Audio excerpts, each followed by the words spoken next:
Manosphere, they talk a lot about what is masculinity and what is feminine, and they are obsessed with women, marriage, and relationships. Like, I thought women were all into marriage and relationships, and like they try to tell women how to be feminine, like they have a better idea than women themselves.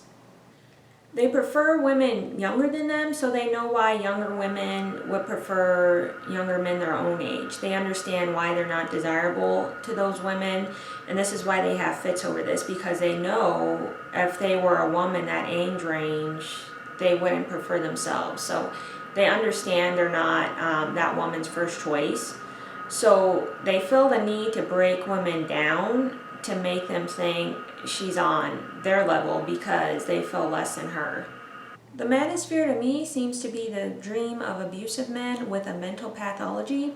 There's a lot of inhumane points in it, and it only reflects certain mentally repugnant people who don't see others as fully human.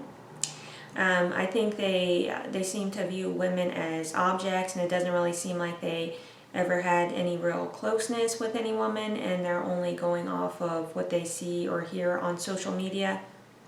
The very things the Manosphere is promoting is putting women off of marriage, I think, and it is a part of the things they're complaining about. I feel like they're trying to play a lot of games, but when women start playing with them, they aren't going to want to play anymore. They often talk about this concept of the wall, where a woman is most valuable from like 18 to 25, like most biologically attractive or whatever. Is that supposed to make me want to run out and go find a guy or something? Like, no, if it's that important, I want to keep it for myself, live for myself. It'd be easier to find a needle in the haystack, someone you can be more compatible with as a person. But yeah, I reckon that won't happen at 25 or 30 or whatever. I'm not saying there's not any truth to that. I mean, obviously younger people tend to be more attractive for men and women. But I mean, for most people, aging is a continuum, not something that suddenly happens at 25 or 30 or whatever. And actually, if you look at stats, the most successful marriages are between people who got married from their late 20s to early 30s, and the least successful marriages are between people who got married in their late teens to early 20s. Turns out these guys go around talking like this out of revenge because they were hurt or rejected by some women. That's really strange to me, and I only see them subverting people's ability to love with their strange trauma-based propaganda. Even if I had a bad experience with every man that I was with, I would be thinking, what is wrong with me? I wouldn't hold that against all men. I could see like one or two guys, or maybe someone was a bad actor, but every guy, they take their problems out on women that don't have anything to do with their situations. If the last 5 women screwed you over, that doesn't mean the next 5 will. Why are you bringing that to the next woman? Move on. They act like women don't have bad experiences with men when women go through the same things that men go through. I've seen this several times. The difference from these men and the women is the women learn from their error and judgment, they strategize, and they move on. They don't waste their time and energy dwelling and stewing over it. Like, to me, something is not correlating there. With the Manosphere, they always talk about the poor choices they made in being in relationships that have caused them hurt. They always act like women are the ones who are wrong, but they are still something good and something a woman would want. They are just like the woman they complain about, and they have the same symptoms. They will say those women just want a specific type of man, but their problem is they don't get the woman that they want. And that's their frustration. They don't accept the women that are available to them. The women who are not like the women you're complaining about, now they don't want to be with you either because you sound all hurt, angry, and bitter. Someone who's been in bad relationships and hasn't been able to fix the issues they had some emotional problems to begin with. Why would I want to deal with a broken person who isn't figuring out what is wrong with them? There's no self-improvement, there's no looking within and finding out where you went wrong. They always assume everyone has the same problems and issues as them when no one else does. Other people aren't going to want to be with or interact with someone who hasn't learned from their mistakes. They just want to blame the woman, but it's both of their faults for getting themselves into that sort of situation. Desperation made them look for love in the wrong places. People who are desperate for a relationship make themselves susceptible to getting into a bad situation because they don't go into a relationship with a good head on their shoulders. You're not going to pay attention to that. You're going to pay attention to what is so bad about that person, when in reality, once you break up with that person, which was a bad person for you, you're still stuck with you. You are still stuck with that broken person who chose that person in the first place, that has made you all hurt, angry, and bitter. They never really focus on themselves and what made them go down this path in the first place. They blame the woman for being a person they cannot trust when they didn't force you to go into a relationship with them. It wasn't the woman forcing you to be in a relationship with her and forcing you to be interested in the wrong person. What made you do it is yourself, and you need to look inside yourself and realize what has gone wrong with you. So yeah, they really like to compartmentalize their experiences. They assume all women are the same, which is just delusional and ignorant. To me, I'm just seeing a lot of sexism, which is just repulsive. So, according to the Manosphere, all of their problems are caused by feminism, and they basically want to go back to the 1950s or before, where women stayed home and the man went out to work. They don't like the idea of women having an education or careers of their own, or much of a say or agency over their lives. I often see them argue this. So basically, they think everyone should get married like in their late teens or early 20s. They seem to think, like I've seen them argue basically after menstruation. They think like that's a girl's natural role, like their biological role. All types of wrong. Menstruation can start in girls pretty young these days. That's mostly due to higher fat, higher calorie diets. Not with the girl actually being biologically mature to be mothers. In the 1800s, young women in the US, they didn't start menstruating till as late as like 17 or 18. So that age has gone down. Teen pregnancies have twice the rate of complications for the mother and the baby of that than an older mother would. What I think is, people can do what they want and what feels right to them, but if they ask me, I would say to wait for marriage, live for yourself, know what you want out of life, and be in the market to settle down, like early on. But I would say for, commitment around late 20s and around early 30s or so sounds like a good deal. Just this rush with all that goes on in today's world, I just see some red flags. That could work out for plenty of people, don't get me wrong.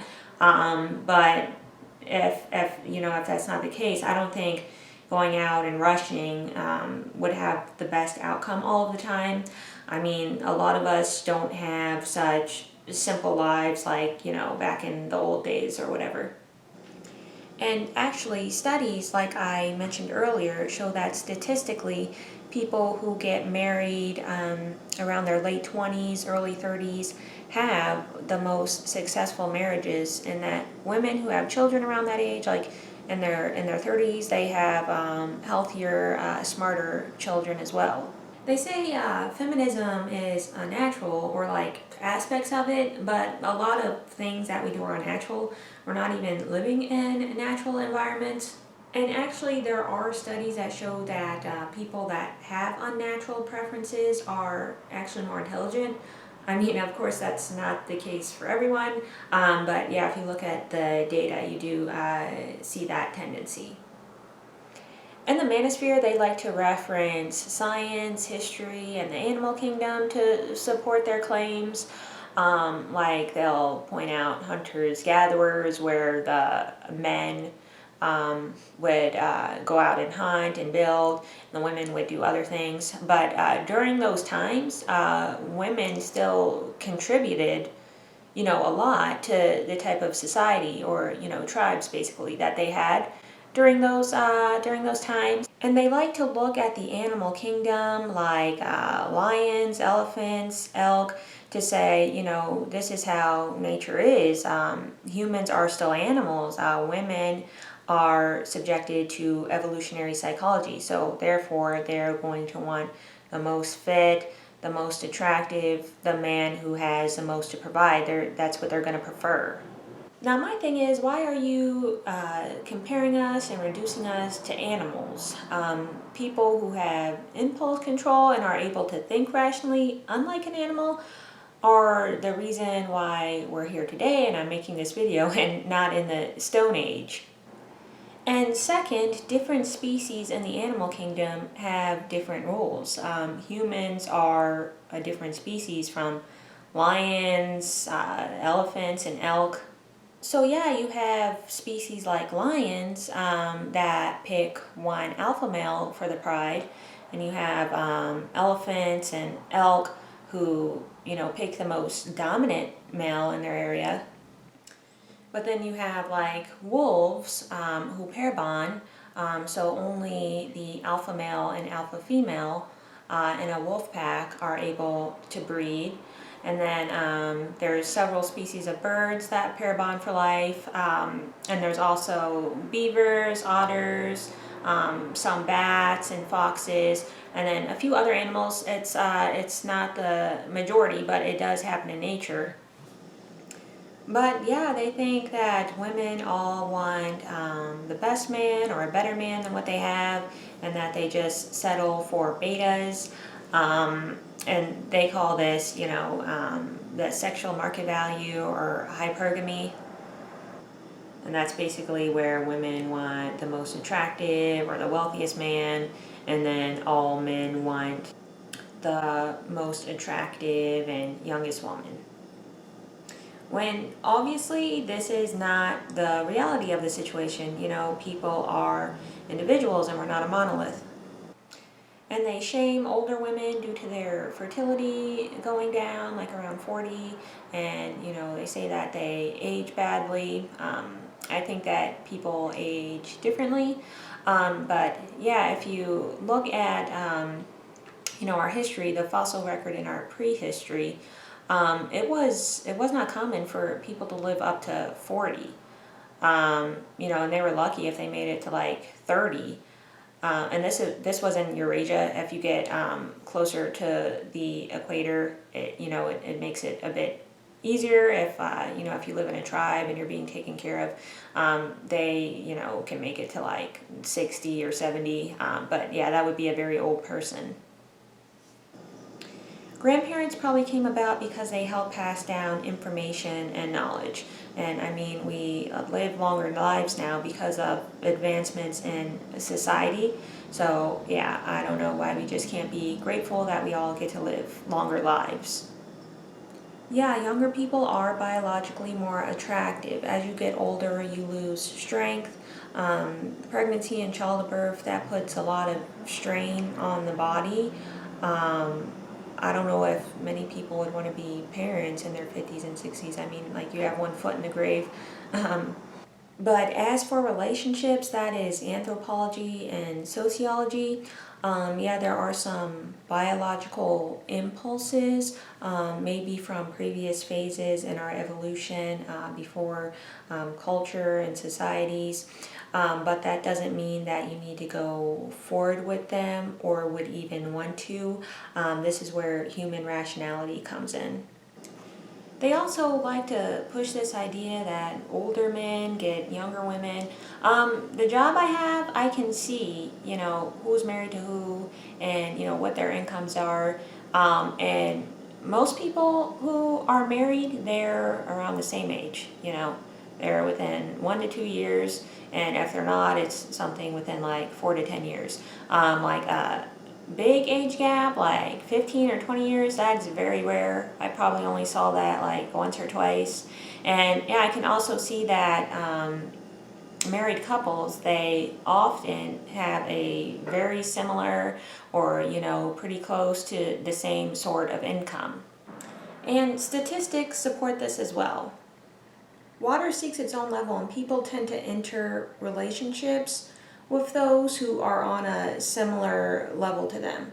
I think there are some people that may have a problem with that or delusions regarding that, but I don't think most people have an issue with doing that. In the Manosphere, they like to say that a woman who is like a barista or like a waitress, they can, get married to a doctor or lawyer. And I don't really see that.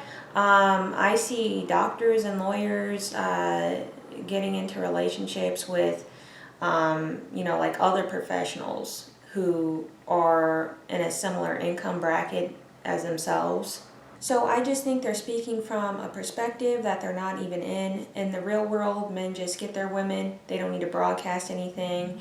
In the manosphere, they need to go around and broadcast that women need to be this, this, and this for them to do that, that, and that. When women do meet those standards and they want their end of the deal, such as a financially stable man or a stable family structure, then the men get mad at them for making those demands.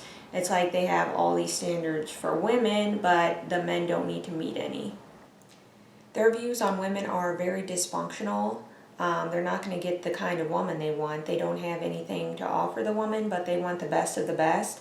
That's not how that works. If you can't provide that high level, you're not going to get, that high level woman.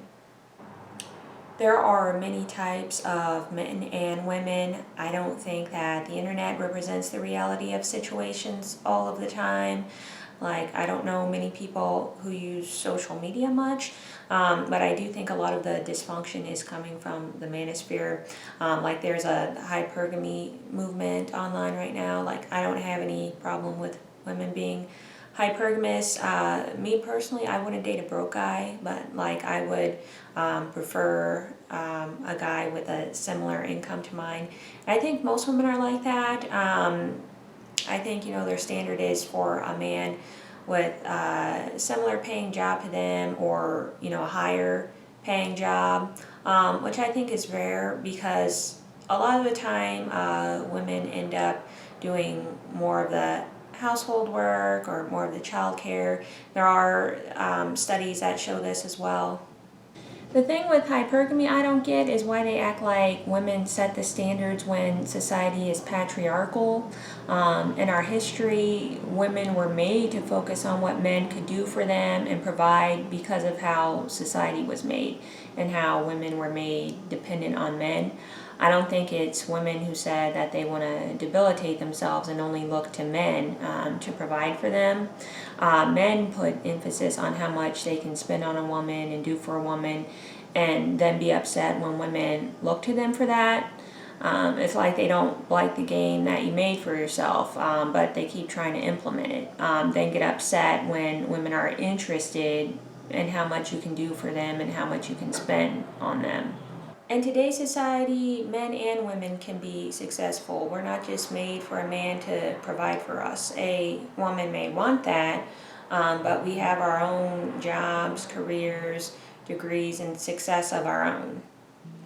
They say that it's in a woman's nature to be hypergamous when I've never even heard this term before I saw it on the internet. And actually this term originates from India and it simply just means to marry into a higher class. So that can be for a man or a woman. And yeah, I'm sure, many people would like to do that. But I also think there's many people that are happy with where they are and what they have.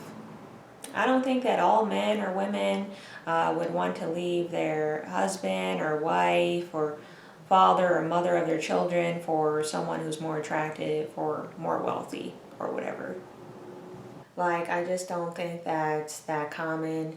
I don't think that's the reality of the situation, and I just don't think life is that black or white.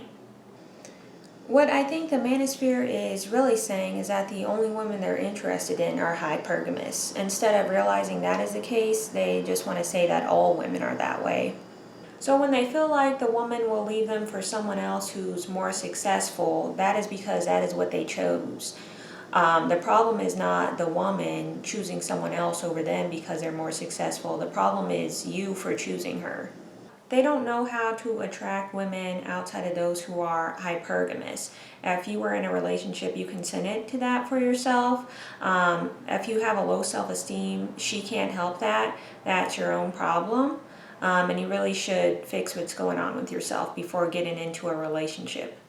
They try to get these types of women they need to impress with money and other distractions. These women won't really love them for them because that is what sort of dynamic they sought.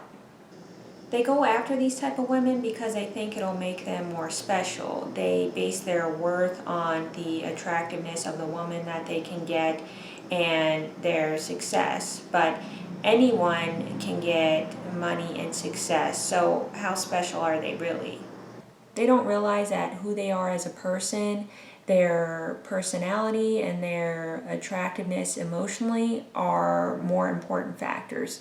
It seems like such a shallow person that they can't value themselves more on money and what they can provide.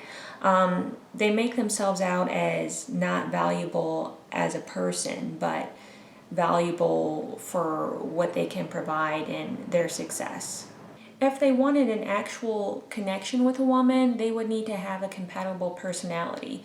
The problem is they don't think they have a good enough personality to be attractive to anyone, so that's why they go with the idea of hypergamy. They think it's an easier way for them to get a woman without fixing what's actually wrong and realizing that the person you are is actually valuable, and you can find a match that is compatible with you and love you for who you actually are.